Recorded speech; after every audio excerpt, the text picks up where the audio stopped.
Hello and welcome to our channel the complete fund समस्त को स्वागत करम चैनल को।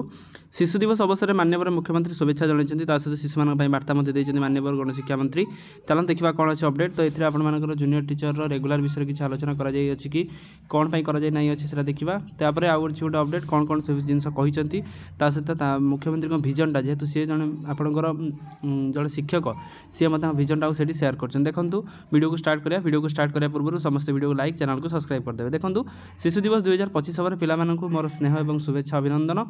ता सहित पिलामाने शिशु माने होउछन्ति आसंता कालीर नागरिक एवं राष्ट्र निर्माता।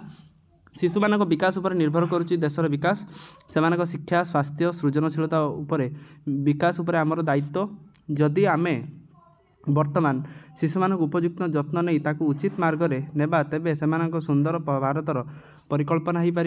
आम राज्यर पिलामानक निमंते गुणात्मक शिक्षा गुणात्मक सेवा प्रदान करने सरकार मुख्य प्राथमिकता। गुणात्मक सेवा शिक्षा माने कौन पिलामानकर एनईपी जोटा लगे सेटा देखिए 2020 जोटा आम कहते विभिन्न हाउस एक्टिविटी विभिन्न क्लब एक्टिविटी द्वारा स्टूडेंट मानक एंगेज रखा से गुरुत्वपूर्ण। आसतु पिला उज्जवल भविष्य गठन करने आम समस्त उद्यम करवा जोटा कि माननीय मुख्यमंत्री शिशु दिवस उपलक्षे आपण मानकर गोटे वार्ता देखते। देखते से भाई माननीय गणशिक्षा मंत्री देखते पवित्र गुरु शिशु दिवस 2025 अवसर में समस्त शिशु मानक मोर आंतरिकता शुभेच्छा और भल पाइबा। भगवान को सुंदर सृष्टि में शिशुटी अमृत सृजन जीवन संगठन में शिशुर भूमिका जिते प्रभावशील समाज और देशर भविष्य से उज्जवल।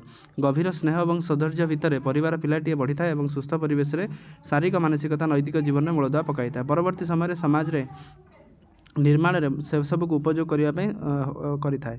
मोर आशा और विश्वास आम राज्यर पिला निजर प्रतिभा बल आगामी दिन में श्रेष्ठ प्रदर्शन करेंगे और आम राज्य को विकास करने सहयोग करेंगे जोटा कि गणशिक्षा मंत्री अनुसूचित जाति जनजाति और उन्नयन और संख्यालघु संप्रदाय पछुआ वर्ग कल्याण और सामाजिक सुरक्षा और भिन्नक्षम सशक्ति मंत्री जोटा आप नित्यानंद गंड जाति डिपार्टमेंट मिली।